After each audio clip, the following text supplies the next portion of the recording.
You could have turned that light off. No.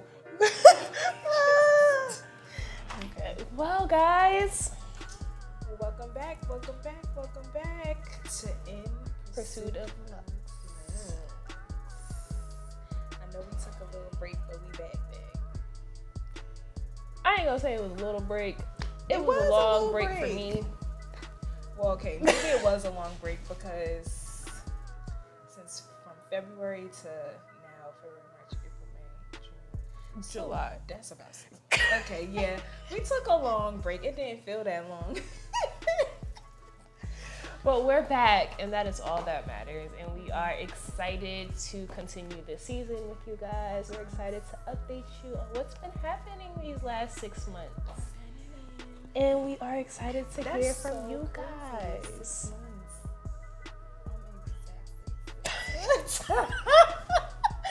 That is crazy. Well, since Naya has already announced, and I was going to ask her what's been going on. As you guys can see, we have a new bundle of joy on the way. The baby boy. Okay, we are so excited to meet him. The blue is sticking out from the chest of him. That's how you know it's a boy. He's already shining bright. Right. We are very excited for our new bundle of joy on the way. Whew, that's why we've been gone for 6 months, guys. Yeah. Mommy I had needed to her. get my life together. Yeah, so February, I will never forget the day. February 25th, found out I was pregnant. I was texting Tish. I literally almost fell on the floor. Like, you know when you about to faint and you get like it just feel like a rush of air hits you, and then it feel like you so light, your mouth dry. That's how it felt when that shit said pregnant. Because the stick was a little light with the 2 lines, but when you get the one that say the word pregnant, I'm like, oh my gosh. Yeah. So I had to, what's the saying? Take a step back? Or what is it? A minor setback for a major comeback. It wasn't a setback. The setback was a surprise. So I had to take a break for a little bit. I went home to North Carolina, Charlotte, for 6 months. Spent some time with my family. Prioritizing my life so that I could get ready to be a mama. And now I'm back. And we are so happy to have you back. Y'all, I miss my bestie. Even though she's still far, but she close enough. Yeah. Closer than a flight. Right. This flight's expensive. What you been up to? What have I been up to? Guys, 6 months. Oh, I got my promotion, guys. Yes. Woo! I am working on another promotion. And hopefully it comes sooner rather than later. Guys, I just like to keep moving. I can't stick for too long. I'm still in a relationship. It hasn't changed. Yes, Lord. Was I in a relationship the last time we was here? No. No. She was having fun, y'all. I mean, clearly. She was having fun. I am still in a relationship. The Very both of happy. us We are at both this point. in relationships. I am very happy. And what else? I think that's all I have for you guys right now. Oh, we went to New Orleans, me and Bae. We are going to Atlanta next. I'm very excited for that trip. I don't know why that made me want to sing P Valley. So that has been it. Of course, a whole bunch of other stuff, but we'll continue to talk about that over the next couple of episodes. But for now, life has been lifing. We've still been doing Bible study every Monday. We are faithful, okay? There might be some days we might not be able to, but we at least catch up with each other. And I would say Bible study has been a great thing for us. Definitely have seen some changes, definitely have experienced different things. As my mom loves to say, the more you get deeper with God, the more the devil be trying to try you. But And apparently, we're at the basic level of him trying us. Apparently, according to Mom, we ain't even reached the. We ain't get there yet. Exactly. And I be feeling like he be with my okay? He be seriously. Bible study has been amazing. So thanking God just for everything he's doing in our lives and everyone attached to us lives. And I hope you guys are all doing well. We've missed you and we're so excited to talk to you on this episode. That's one thing I can say has been like our anchor. I feel like no matter what has went down these past 6 months, having Bible study and then just the relationship with him has really kept us anchored and on our path. As much as it's like you may stop on the road for a little bit, you may take a smoke break, you may grab a cocktail because you might need two. But that has definitely kept us on the straight and narrow, I feel like. Definitely has. And all we can do is say thank you. Yes, absolutely. Anything new? So you said job, relationship status has not changed, you're not pregnant. My baby for me. Oh, guys, I go to the gym often. Oh, and I have Pilates. Okay, I'm gonna say if you have not done Pilates, at least try it. It is a life-changing class and experience. I go to Pilates 3 times a week, and I'm at peace with myself. I might be in pain the next day because I'm also going to the gym that same day, but I'm at peace. I'm proud of her for sticking to it, y'all. Because even if she don't go to the gym, she's in her backyard, like, working out. And see, I'm the friend that will start and 2-3 weeks later, I'm finished. But she has started and she's been very consistent. I remember when we used to wake up at 5 a.m. together and try to work out before work. And that would last like a good couple days. But I'm proud of you. I am also proud of you. I am proud of you. It works because Dante is my accountability partner, and even if I'm having a horrible day, he's gonna be like, take it out at the gym. Like, there's a very few times he's gonna let me just be like, no. Like, he's gonna be like, no, you're gonna go to the gym today. And then I feel like I don't have a choice because he's gonna be sitting outside my house waiting for me to get ready to go to the gym. So you see, I think my boo is like that too, but I physically can't do much right now. So you like, you gotta get what you get. But I can say I've been craving to be in the gym and really work out, but now that I really crave it, I can't. So finding a trainer at the gym because they work with. Listen, doctor said 30 minutes a day. I walk for 30 minutes a day. You walk for over 30 minutes a day. You deal with kids. I walk for literally at the very least 30 minutes a day, and I just don't have the energy to do anything else. But I am very ready to drop this baby. When you're ready to come, we don't need you to come early. Come. I'm not rushing you. 40 weeks. Okay. But I'm ready, like, for next summer. We outside. Okay, this very is much outside. It ain't gonna even look like a baby done. Ain't no sperm done even hit me. Okay. That's what next summer's body is gonna give. Like, I'm ready to be outside, y'all. Yes. I'm ready. So let's talk about outside. Hot girl summer. Is it a hot girl summer? Or is it giving very much, I'm staying in a house. I don't want to spend no money. Okay. Oh, yeah. It's still giving very much healed girl summer though. And just focusing on us, I think. I feel like we're halfway through the summer already, to be quite honest. Definitely. And Literally. even though we are halfway through the summer, I feel like it's been a whole bunch of shit happening around me lately. I'm still at peace though. Like, no matter what is going on, I still find myself like, nah, just life is life, but there's nothing I can do about it. But I'm also not gonna be outside giving the world my money because I already got paid for groceries and that should be kicking my ass. It's not even about like not giving the world the money right now. It's just like, I don't have the luxury to not give a fuck right now. Like, I don't. I have to be a working girl. Okay, this has to be a working girl summer. I have to be a I am at peace with myself girl Right. summer. This is I have to accomplish my goals girl summer.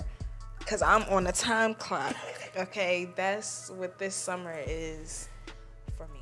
That's why hot girl summer is pushed back. It's postponed. At least for me, and I know for my friend group, it's postponed until next summer.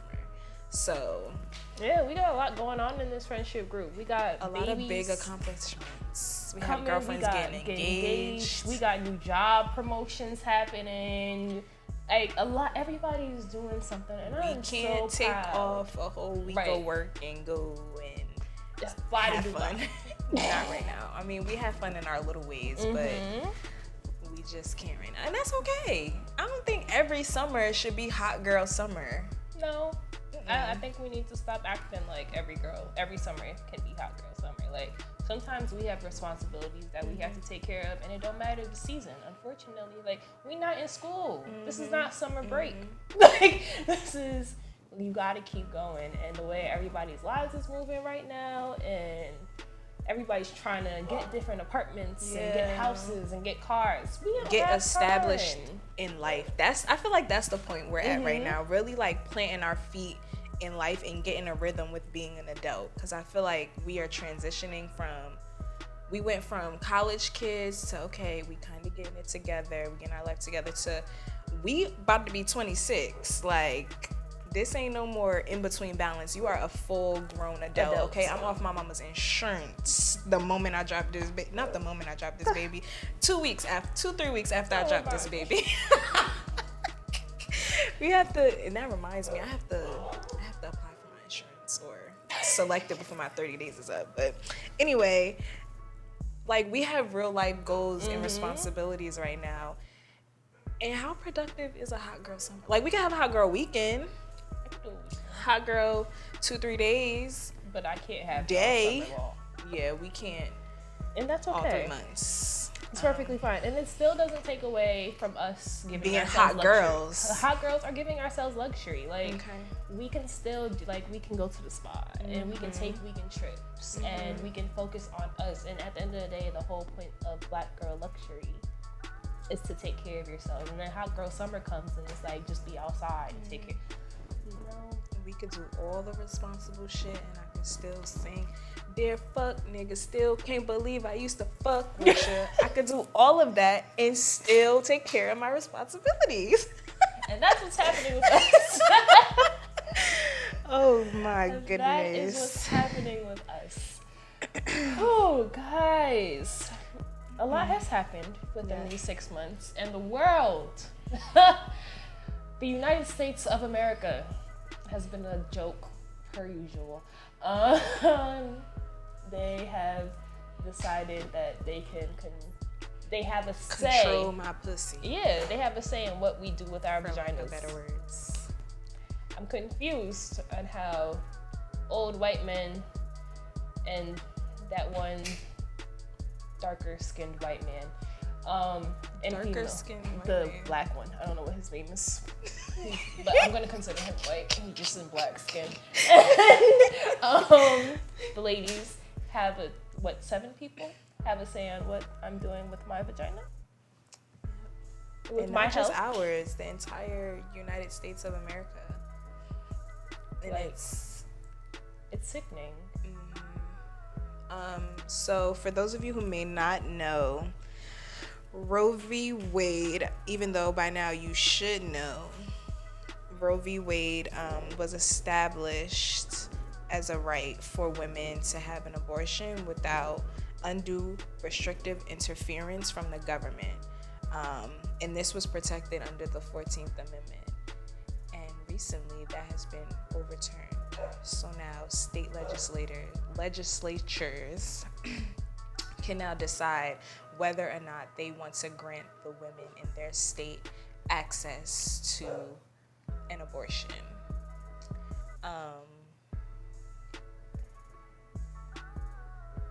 And it's just... As you can see, we barely have the words. I'm saying, because I'm just thinking about, okay, so it makes me think about like my personal experiences and what I've been through. And when I was in certain situations, like I've had an abortion myself. And if this had been done before or around that time, like, I don't know what the fuck I would have done. Mm-hmm. Do you get what I'm saying? Like, a child is nothing light. It's nothing to play with. It's not like it's damn sure ain't nobody else's decision but mine and the person I laid down with on whether or not we want to have a child.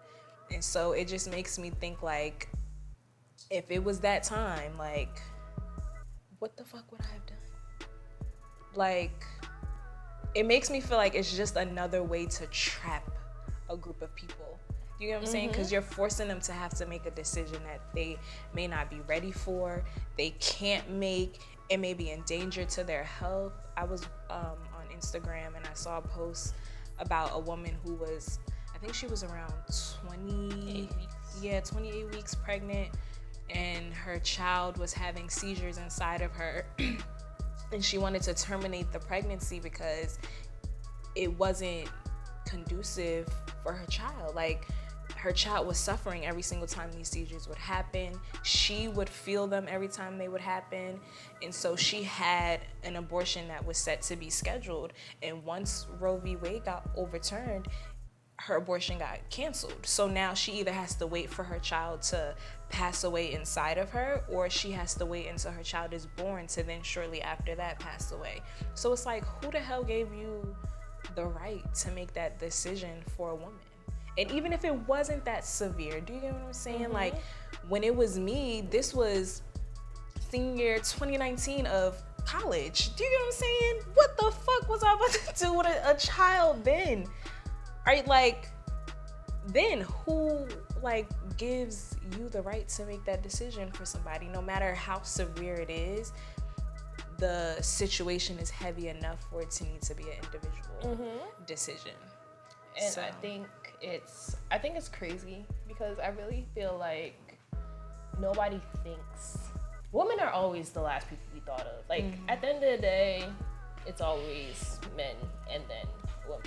But y'all don't think about the health risks that we had, and especially the Black women are the highest when it comes to pregnancy health risk. Nobody thinks about them, what's gonna happen. You're making a decision and you don't know what the fuck is going on with people. It's already hard enough to take care rate during or after giving birth. It's already hard to take care of ourselves these days. Let's not even get into the stupid ass economy. But now you're telling people that, okay, well, you know, you don't have a choice but to have a kid if you do conceive. And they might be struggling to take care of themselves. We have literally, I don't even know how we have so many homeless people in America that the government can barely take care of, yet y'all want us to continue to have kids out here and y'all not willing to do anything for them either. It's no give and take. It just seems like it's always a take. If you're gonna take my right away to be able to choose whether or not I have a child, you better goddamn make sure that when I do have a child, you are supplying me with every motherfucking thing that I'm gonna need to sustain the life of this child if I don't have the means myself. And we're not talking about bare minimum. Like, no, I should be able to provide for my child just the way y'all get to provide for yours. Up in nose. If you're gonna take my right away. I want to send my child to private school, you pay for it. I want my kids picked up by a car, you pay for it. Like, y'all, like, you literally, the government literally has everything in the palm of their hands, and they get to just walk down the street like, oh, well, there's nothing you can do to me. And y'all have no care for what's actually going on with the people of the United States. And I need to do more research in this because I want to find out how this conversation even came about. Like, was y'all just sitting in a room one day and said, Roe v. Wade, like, let's overturn that bitch. But let's not tell a nigga to get a vasectomy. Let's not do that. Let's not tell a nigga to get a vasectomy. There's not one law that tells a man what he can or cannot do with his body. Not one. Not one. And if you think about it, I feel like a lot of these laws that are made, and especially the laws that are made for women, so to say, are in benefit of the man. But that's how it's always been. You started off with all men. So until we, as a people, actually go out and start voting and making the changes, then because now the power lies within the state. So now more than ever, it's important to really get out and vote for your state and your local officials, because we really are the people who put these people where they are. So if you're in a state where the decision is being made and it's not in favor of you, whether it's for or against, I think it's clear where we stand, but I don't want to put a judgment on anyone else and where they stand. Either way, it's up to you to make sure you have someone sitting in that chair that represents you well. And that's research. I think our generation is very much of a Instagram is news, and Twitter is news, and you see one headline and all of a sudden it's, oh, I'm gonna vote for this person. No. Or you see one thing about them that is like, okay, I'm with that. But there's a list of 50 other things that you probably don't even know about that you probably wouldn't be with unless you did research outside of Instagram and Twitter. Yeah, I think it's time that we put our social media accounts to the side and realize they're not the news. Okay, they are not a platform for you to go on and find out what's going on in the world. You actually have to do the research, and that's what's going to make the change. And I know a lot of people love to say, well, voting doesn't change anything. My vote doesn't really count. It does. It really does. So instead of, and then these whole going on social media and getting mad doing posts, guess what? It only gonna last for maybe 4 to 5 days, and then all of a sudden we're back to normal. Life can't continue to be Instagram and Twitter posts. I'm sorry, guys. We have to really make a change. You have to go out and vote. It takes like 5 minutes of your time. Do what needs to be done. The crazy thing is, America is starting to feel like two things, like a third world country. I'm sorry, I don't know why this baby got me slurring on my words. But it's starting to feel like we need help. Do you get what I'm saying? Like, I feel like so many crazy things are happening in here that it's like, Europe, come help us. Canada, like, come, like, do something, like, help us. And then it's also starting to feel like a lot of these sci-fi movies that we watch that are like 30, 40 years into the future, it feels like these are the beginning stages of them happening, because now it's like, okay, now we have no choice but to have children, if that's what your state's saying. Pretty soon it may be a whole goddamn country thing where now all women have no choice but to have children. Then you get to maybe this is my pregnancy mind just going, but then you get to the point where now you gotta select the strongest babies out of the bunch, and because now we having too many babies, now we gotta ration off food, now we gotta, like, that's the vibe that it's giving me. But I understand that though, because if you really pay attention to what's going on, even food wise, farmers are talking about how they used to pay $5 to feed their cattle, now they're paying $35 to feed. Like, chicken's about to be, if y'all have not been to the grocery store, let me tell y'all how much chicken wings are a pound. I went last week, that shit said $18.99. Now let me tell you something. I'm not paying nobody for 1 pound. For 1 pack of chicken was $18.99. Okay. But it was chicken wings. It wasn't even nothing. Who paid $18.99? How many chicken wings was in the thing? Was it a family pack? Oh, hell. Who paid? That used to be like 5, 6, maybe 10. You get some fat wings. Like, that's crazy. Who paid $18.99 for that? Ain't gonna be me. I'm telling you that now. Let me tell you how I went to the Chicken Shack. I think I got a beef patty with cheese. I did get a beef patty with cheese. And I think we had got, no, it wasn't that. We got a cheese, like a cheese steak, 4 wings, French fries, Arizona tea. Shit was like $25. I'm like, he said price of chicken went up. What that gotta do with me? Like, $25. I could have went somewhere and got some good food. Like, hood food is supposed to give to give a different price. Food prices are given. I got food in the house. Okay, I have food in the refrigerator. I will figure it out. I don't care if I gotta eat ramen noodles. okay? I'm not going outside just but spending even money. groceries, like you just said, so it's expensive. But at the end of the day, when you're going out now, like you're paying $30 for a small plate of food compared to, yeah, I'm about to spend $300 at the grocery store, but it's gonna last me a minute. We going out for 2 people and spending $115. America, you getting crazy. I've already had conversations with my significant other about migrating to Canada. So I have also, well, we talked about moving to Europe, but Canada is also on the list. And it's not specifically just for us right now either. We've had conversations about when we decide to have a family and what we want for our future kids. And this is not it. I can't at all. I refuse. So if America don't get its shit together, I'm gonna be out.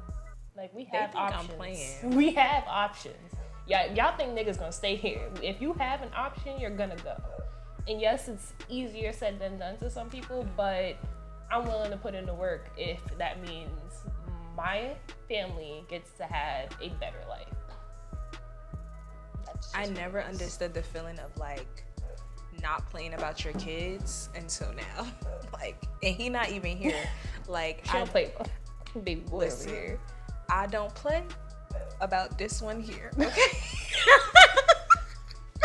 I will be up and out so quick and fast. And all I gotta say is my partner better be on board. That's all I have to say. I will be out by myself. Like, because aside from the inflation and aside from the laws, there are so many other things happening that are threats to our people. And have been threats. And we don't have, first of all, this is my real problem. Y'all sitting here deciding what I'm gonna do with my vagina, but y'all got cops. Pow, pow, pow. Just everything they see. Like, that's all y'all got. I don't understand. We have kids being shot in schools, and we have no fucking gun laws. But you could tell me what to do with my vagina. But I can't send my kid to school and think they're gonna be okay. And no, not think. Know for a fact that they're coming home safely. Like, that's a problem. Wonder where your mindsets really are. That's a major problem. Yep, the problem is y'all choose power over protection. Protect and serve my ass. Y'all care about yourselves and y'all care about the power that you have rather than what the people of America need right now. And that's fucking crazy to me. Because I think it's the mindset of, as long as our circle's okay, then I'm good. As long as it don't touch me, affect me, I'm good. You know? And unfortunately, I feel like that's the mindset of a lot of American people, but it has to be broken. You can't be in the top. You can't run America or be one of the people that we elect to make these decisions and only care about your circle. We voted for you to care about all of America, and you only care about your inner. Yeah, it doesn't make sense to me. Well, as God says, this too shall pass. So I pray we see better days. This feels like we're on the rough side of things, but we know everything comes to an end. Good times, bad times. So hopefully these bad times have a very, very close expiration date, and things will really begin to turn and go on the up and up for us here on out. I agree. So recently, the biggest topic recently has been being submissive on social media. All over social media. First of all, I'm tired of the conversation. It's either you. First of all, I hate the word submissive. Let me say that first before y'all start jumping down my throat. I don't like the word. And Elijah over here making faces, but I really hate the word submissive. If we really look up the definition, I think you wrote it down. Yes, so the Google definition of submissive is ready to conform to the authority or will of others, meekly obedient or passive. Now let me tell y'all one thing. significant other or not, ain't nobody the authority of me. That's just, I run what's going on over here. Okay. You can have a suggestion. You can suggest something, but you not. Dick don't run me. I run dick, nigga. What she said. JK. No, but seriously, kind like. Oh God. But seriously, I think we've taken this word submissive and we've ran it down to the floor, just like, what's that word? Toxic. But everything is toxic. The idea of being submissive to your partner is an idea. It's imaginary. Now, what I will say is I understand there being the concept. And I understand, even though we are not living together, but I understand the idea of having the head of your household. No, I don't. I get it in a way of, if you think about how the Bible breaks it down, you have the man who is technically the head of the household, and we are there as their partner. We're there to support them, and we're there to... Look, the head can't move without the neck. True. So you're the neck and they're the head. But without you, what can they do? Just sit there. Roll around. They can barely roll because there's no neck. So they just there. I think it's okay to be soft with your partner in the sense of... But being soft is not being submissive. Right. But like, I'm in the sense of like, you can actually... Just let your guard down. Yeah. And letting your guard down sometimes does equal you feel free to let them make those decisions and for you to actually... But is that really being submissive, or is that then being to the point where you really trust your partner in a way, or you're really comfortable with your partner in a way? So are we slapping submissive on a group of different words in which we actually mean? I think that's exactly what's happening. I think so too, because I could say that me getting into the faith has definitely, it keeps the head of the household, and there are distinct roles for the man and there are distinct roles for the women. It keeps it in the back of my head, but it also, that's just where it's living right now, in the back of my head, because the reality is there is no head when we're 50-50. Do you get what I'm saying? I feel like I could be like all right, if you taking care of every motherfucking thing, and I mean everything for you, everything for me, everything for my baby, then we could talk about a head of the house. But when you don't got it, I got it. When I don't have it, you have it. If we're splitting, if we're doing that, then it's hard for me to put my head in the space of head of the household. Do you get what I'm saying? I get it. Because how can you say that you're the head, but I'm also doing everything with you? I'm doing everything you doing. It ain't not a goddamn thing different that you doing that I'm not. Now, what I can say I've gotten better with is being softer with my partner, in the sense of like, okay, babe, like, that's what you want to do tonight? Okay, that's what you want? What you want for dinner? Okay. Do you get what I'm saying? Instead of being so, I don't want that. I don't want to go there. No, I'm not doing that. Like, what about making you need life to decisions? ask me first. Like financially wise, because as you said, you guys are now under one household, and you guys are now going 50-50. What if he makes a decision for the household? Are you okay? There should not be a decision made without you. It's not even without me. Without a conversation. Without a conversation. Without a conversation, because, and I don't know, y'all could tell me, you could tell me if I'm wrong, but I just feel like we have to put as many brains together to make the best decision possible for our family. And we have to make sure that everyone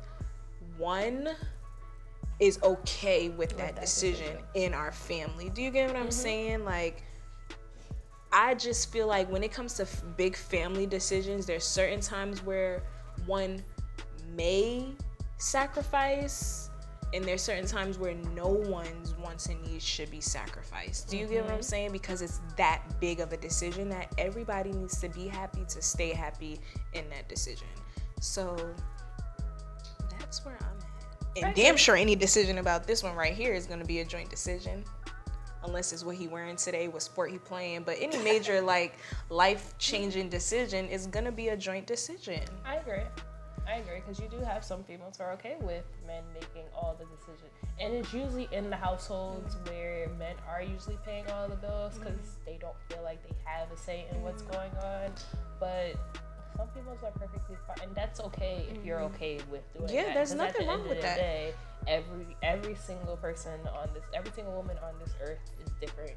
We like to handle things differently. Like I said, I would be like that. Right. If you taking care of everything in the house, I'm not going to tell you where we can and cannot move because, or what you can and cannot do with your money, or I'm not, because you are taking care of those things. So if you think that's in the best interest for us, then that's what we're doing. Do you get what I'm saying? But we can't do something that's only in the best interest for one, and we both are contributing. Do you get what I'm saying? Yeah. I get it. And I feel like maybe when there's a real ring on my finger, maybe I will change just a little bit. I just had that conversation with our recent friend that just got engaged. She has realized that ever since they got engaged, their dynamic of their relationship has changed. Because as boyfriend and girlfriend, like, yes, you can lean on each other and whatever. But as an engagement, it's a different type of, okay, we're about to get married. Things have to change. I can't go move the way I was moving just as your boyfriend or your girlfriend, because at the end of the day, now we're talking about being married, buying a house. So it's not me going out every weekend. It's not me just up and leaving. Now it's like, I'm staying in with my girl. I'm staying in with my man. Like, she, even after work, she finds herself leaning more on him now than she did before, because she's like, if this is going to be my life partner, you have to get used to him about everything. So no matter what she's going through, she finds herself calling him because who else is she going to call? Like, that's her life partner now. And so I think kudos to her. Right. I think that's the difference between boyfriend and girlfriend. Like, I think we, in the back of our mind, babe, I love you. But in the back of my mind, I could be like, look, I could up and leave you today. We don't got no paperwork. This is, take my few shirts. Actually, I don't got no shirts at your house, but whatever I have, and up and leave. Like, I can do that freely. So I don't feel like I have that pressure of I have to sometimes be on the same page as you, because I don't. Compared to when you are engaged and when you are married, it's a little bit more pressure of you guys being on the same page, because that's a lifetime commitment right there. It's a little different when you're boyfriend and girlfriend, because you still have a small right to be selfish and to be about yourself. But once you make that choice to now have a life partner, there's no longer a me.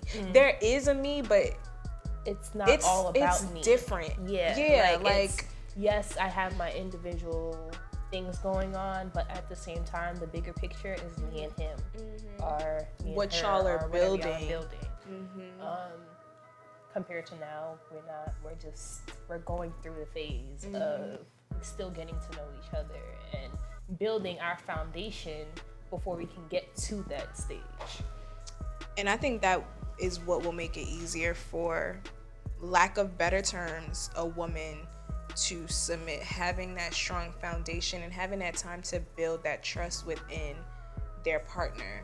So for Artisha Huggins, what would it take for you to, lack of better word, because we're scratching the Google definition of submissive, what would it take for you to submit to your man? I think I'm doing it already. And I think the only and I would say this is the first time I fully submitted to somebody, and that's because the way I feel regarding Dante's not gonna do anything to purposely try to hurt me. He's not making any decisions that he's not thinking of me about. Or even when it comes to, so recently I have lost my grandmother on my father's side, and only 3 people knew. You, Jada, and Jared, and Bria knew. What I mean, Dante has been my rock.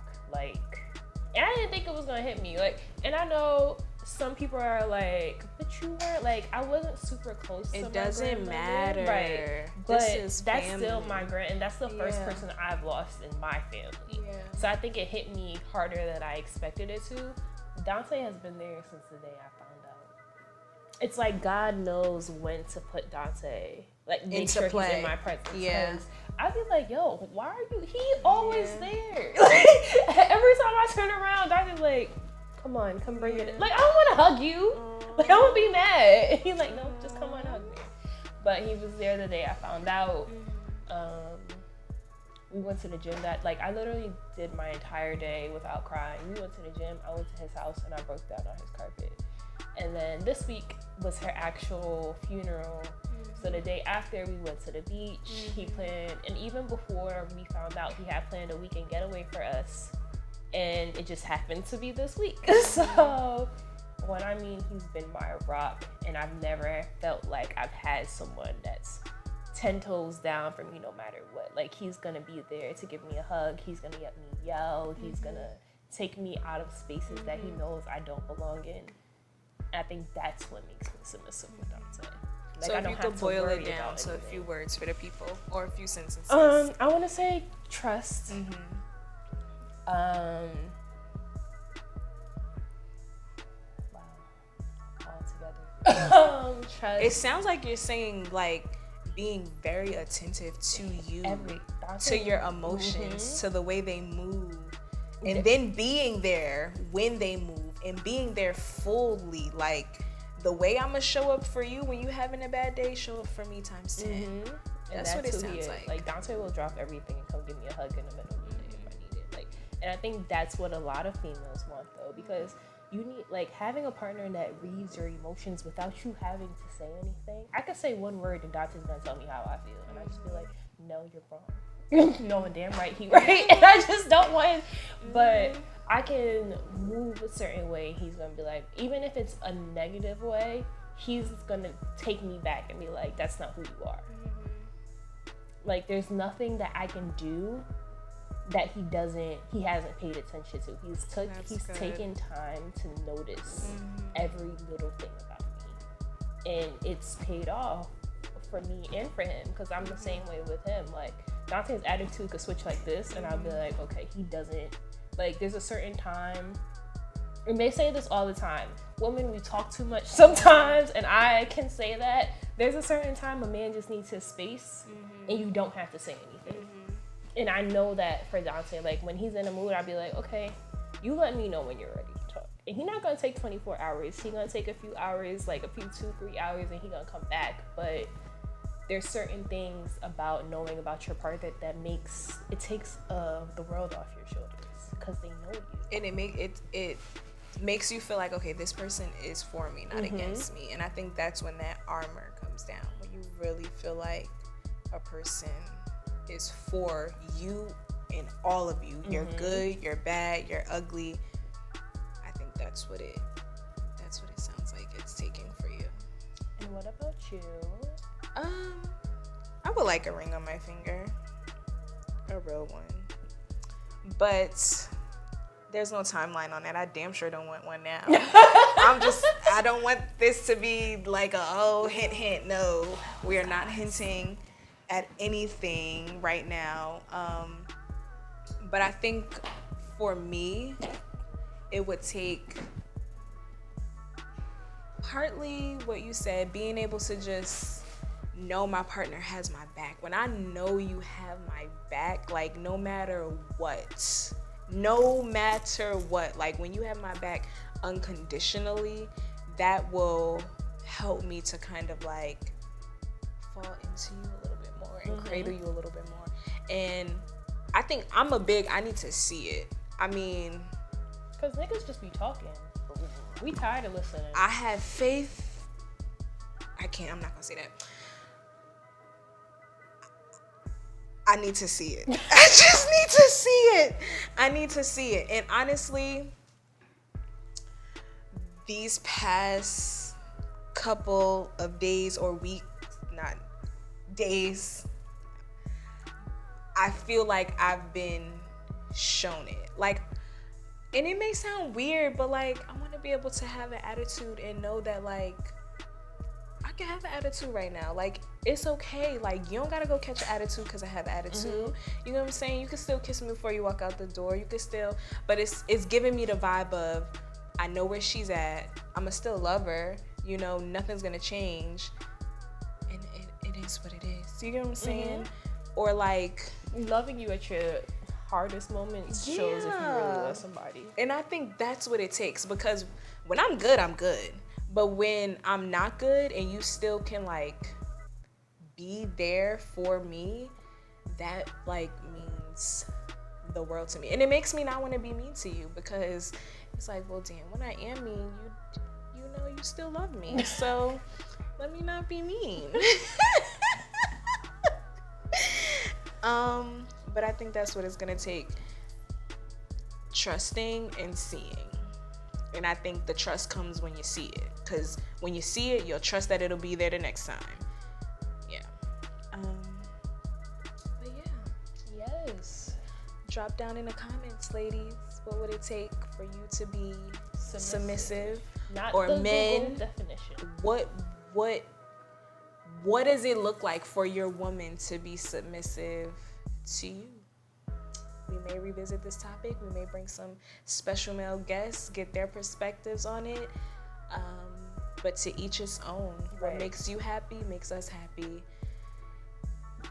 Create your own life of luxury.